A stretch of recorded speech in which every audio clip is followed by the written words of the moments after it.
Hey guys, I got a really special video for you today. I've set up my AD45P right behind me here. Went for a classic Nature Aquarium style. I'm really excited, really happy with how it's turned out. In this video, I'm going to be talking about the step-by-step process. You're going to see the starting and the concept, the hardscape creation, the planting, everything.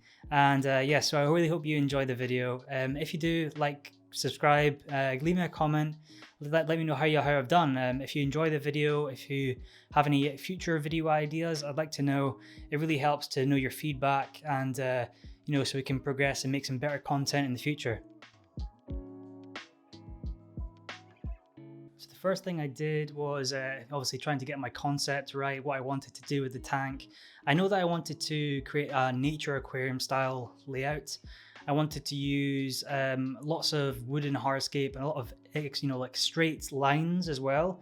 A lot of big impact with moss neatly tied around and neatly trimmed in the future around this wooden hardscape. I knew that I wanted a sand foreground. I didn't want a carpet this time, and I wanted to use black lava rock as a base. I wanted to use epiphytic plants such as like ferns on the hardscape as well. And I wanted some sort of long grass at the back, but I didn't know what. You'll obviously see behind me what I've chosen. I'll show you later in the video what I chose. But yeah, I wanted this long grass and kind of like flowing with the water in the back behind this straight hardscape with the neatly trimmed moss. I just had that image in my head that I wanted this. And I actually made a sketch before doing anything. So I will overlay the sketch and you'll be able to see that as well. So the creation process started where I took all the wood that I had. I used river wood. It was mostly straight pieces of river wood, and I zip tied them together using zip ties. There was about up to 10 pieces of wood, so quite a lot of pieces of wood made into one big structure. And I knew that I would be able to cover the zip ties with some moss and some plants afterwards. So I wasn't really bothered about that. The reason I tend to choose zip ties over things like glue and things like this is that I can then use these pieces of wood later in a future aquascape without having to try and remove the glue marks or the epoxy marks or anything like this. So I much prefer the zip ties or thread and things like that. Ideally, I probably should have started tying the moss onto the wood right now, but I didn't. I placed the wood inside the tank, and I started placing some rocks, some black lava rock I got from Strideways Worldwide a while ago. But yeah, so I've started placing the rocks around, trying to get a feel for what I wanted the layout to look like, the base of it anyway. And then I added, I took away the wooden piece because adding the sand, I found that it was quite difficult with the wood in there. And then I also realized that I'll have to tie the moss on anyway. So I just removed the wood and then I placed the sand, flattened it with a gravel flattener, and I moved on to doing the moss on the wood. So when tying the moss on the wood, I like to cut up the moss into fairly small pieces and then kind of put them on with my hands, trying to lay them on the wood, tying quite a lot of thread. It's just a cotton thread I used. You can get this in any store basically.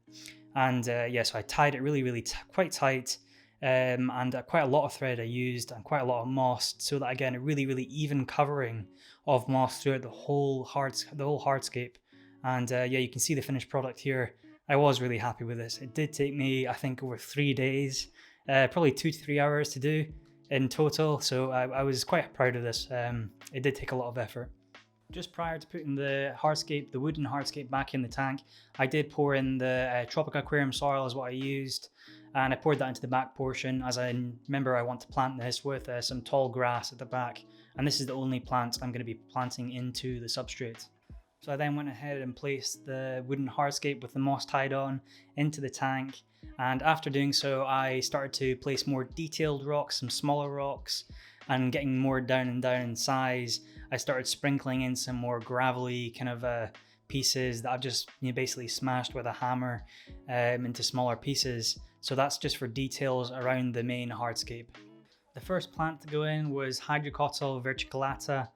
That's how you pronounce it, I think. These names are always, a guessing game.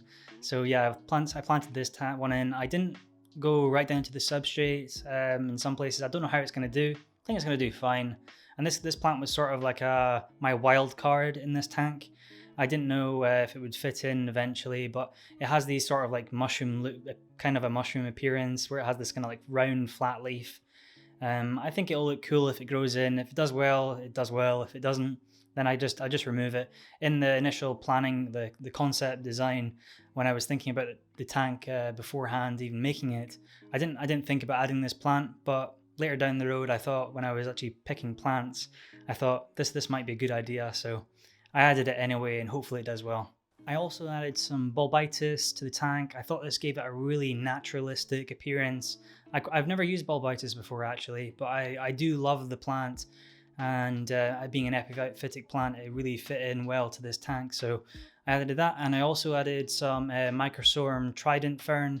This is a classic plant that everyone knows quite well. So I added that in here. I wanted sort of a little bit of a brighter contrast between the moss, the green of the moss, and the green of the epiphyte plants. So I think this all balances quite well. At this point, I didn't actually receive the background plant before filling the tank because I got my order dates mixed up. It happens. So I had to add this plant later after filling.